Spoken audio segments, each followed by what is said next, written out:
The Ionia R Whipper Home Incorporated facilities provide comprehensive residential programs for abused, abandoned, and neglected girls between the ages of 12 and 21 years of age. The history, tradition, and overall mission of the home go back 75 years to its visionary founder, Ionia Rollin Whipper.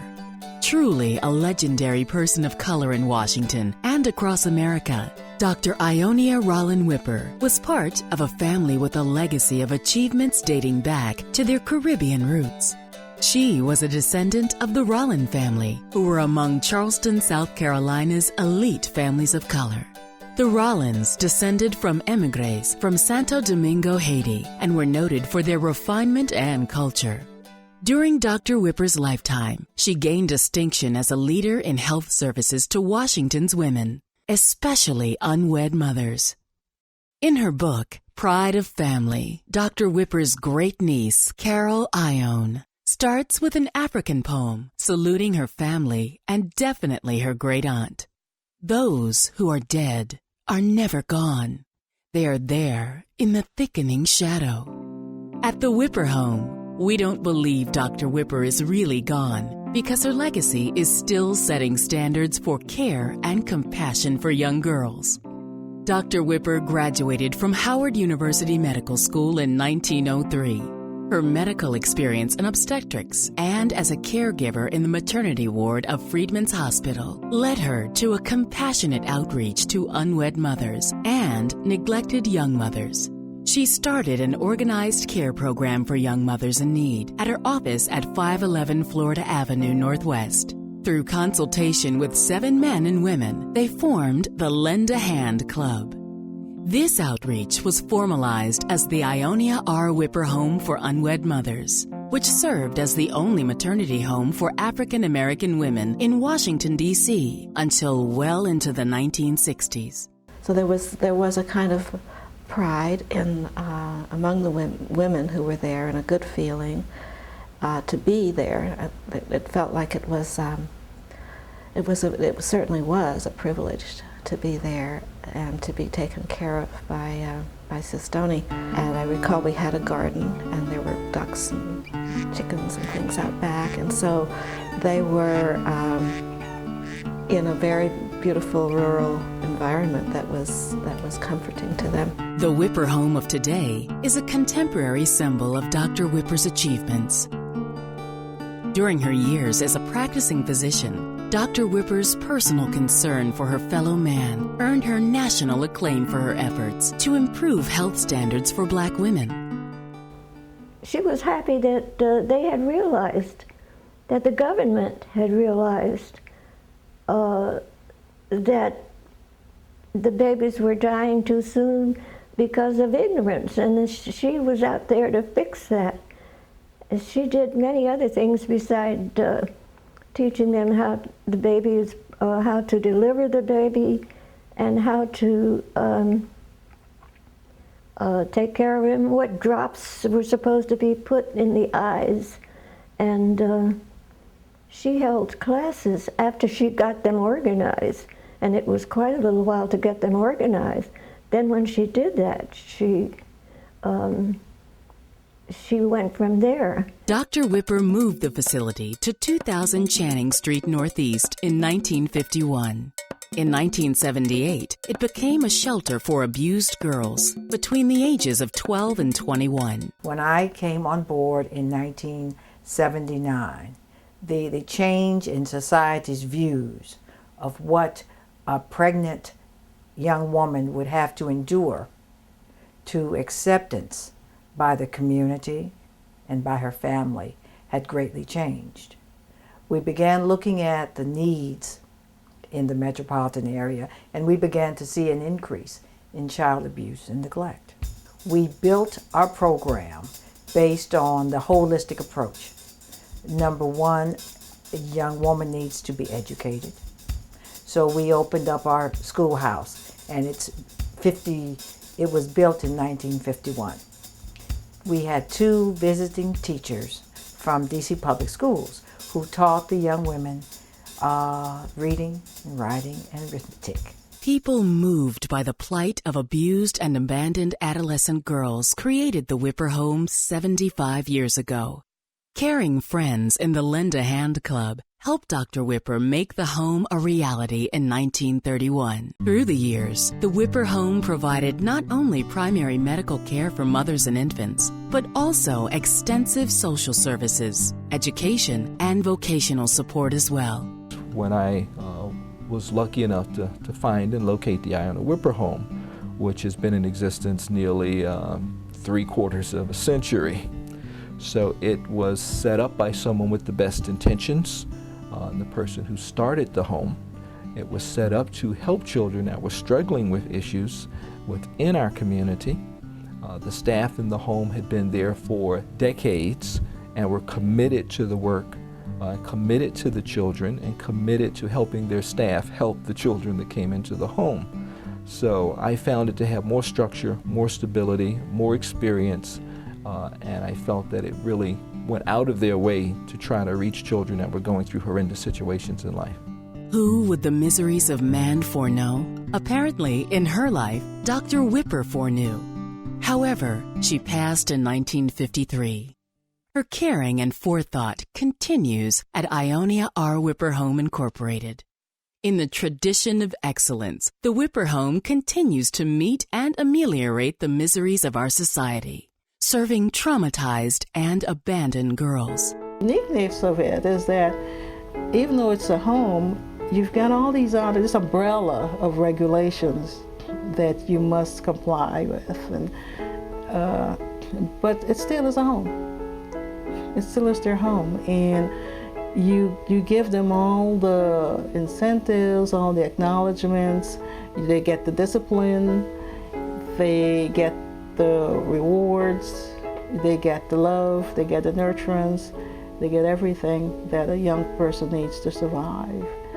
And if they don't have that, then it's not a home. In 75 years of service, the Ionia R Whipper Home has provided exemplary service and needed care to abused, abandoned, and neglected girls in Washington.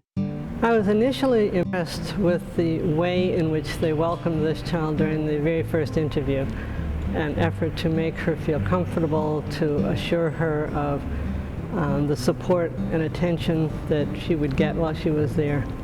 And then as she moved through the program and she herself came to love the services there and the people there, she just did extremely well in attending school at their encouragement, dealing with several of her own personal issues because she had the support of the staff at the Whipper Home. Through structured classes and counseling sessions, Whipper women are exposed to and involved in development of useful and self-enriching skills and talents. I graduated. I stayed away for about 2.5 years doing school social work, and then I moved to the area to pursue my master's. And I said, you know what, I'm gonna get a job. So I said, well, where can I work? And then I called Miss Hurley. I said, okay, I need a job. And she said, well, you want to work here? And I said, I would love to work there. And she said, come on down and we'll see, you know, if there's anything that you can do over here. And she said, I think it would be great for you to work with the girls. I think you would be very positive in the home for them to see someone who actually, you know, was an orphan and made it, you know, and had a positive outcome, you know, to their life. Not since slavery have we witnessed a system so effective at arresting disadvantaged girls as today's court system. Some in that juvenile justice system have joined us in seeking solutions. Judge Sonora Rankin has been instrumental in the growth and advancement of hundreds of Washington's at-risk young people. I did refer many children, many young women sort of on the cusp of adolescence and into being teenagers and young women. Typically, I would refer young women really who had had problems in other kinds of environments, foster care placements, whether or not it was in an individual home, other group homes. The size was smaller. There were not as many young women and young girls in the group home. There was more individualized attention at Ionia Whipper. And frankly, the director and then Miss Emanuel, I mean, I knew that they were going to be on it. They were going to pay attention. They were going to know what was going on. They were going to be responsive to the needs of the young girl, and also responsive to me in letting me know what was happening. Every day, there's a growing need in our communities of those who are abused, neglected, and abandoned. The need for safe havens and family environments for young ladies is increasing. Programs at Whipper facilities are needed to continue helping reorder society so that a difference can be made to affect positive change in our community. Basically, they taught me how to respect myself. They gave me the tools to do that. For instance, they had apartments, and in the apartments, we had to pay rent, we had to pay for food, everything that you would do in a normal apartment. And what they did with the money was they would put it in an escrow account. So when we aged out, we would have money to get us started. So we had to pay rent every month and basically do the basic shopping and things like that. So when I aged out of the system, I already had that skill, and the transition was easy. Built on a safe and solid foundation, the Ionia R Whipper Home Incorporated is still not all we want it to be.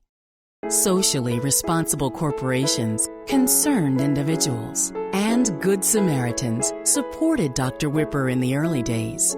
Today, we have people such as Maxine Baker, who is lending her hands and helping us to help those in our society that are truly in need. This is a successful program, one that we are proud of our investment at the Freddie Mac Foundation.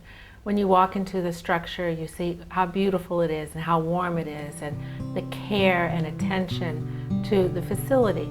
But what's really important is the care and attention that has been given to the young women coming through this home. Their success is phenomenal for going off to college this year.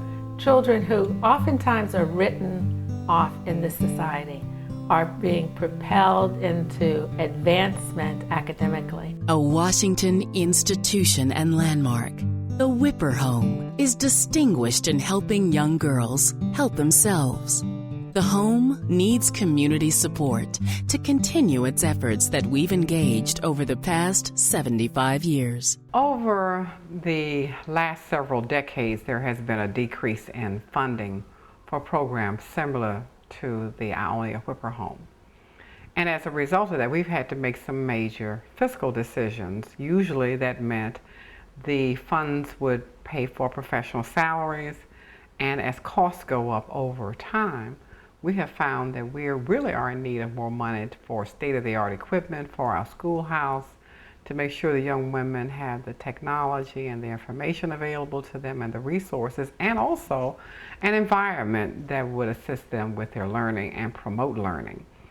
And we believe that the present schoolhouse has served its purpose, and now it's time to update with a brand new schoolhouse that we think will engender a lot of learning for our young women. On this occasion of its 75th anniversary is a good time to emphasize that the Ionia R Whipper Home needs the support necessary to maintain current programs, to expand and grow. As Dr. Ionia Rollin Whipper could have said to her caring friends and associates decades ago, we need you to help us with financial and endowment contributions that will allow us to reaffirm and reinvigorate our commitment into the 21st century. So it's a good thing for many young people, because when they have tradition, they have a future.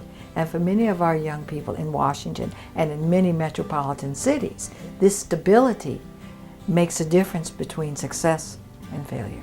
With the help of community leaders such as you, the Ionia Rollin Whipper Home and its volunteers can continue promoting community health care, supporting services for women in distress, and working to empower deserving young ladies and their futures.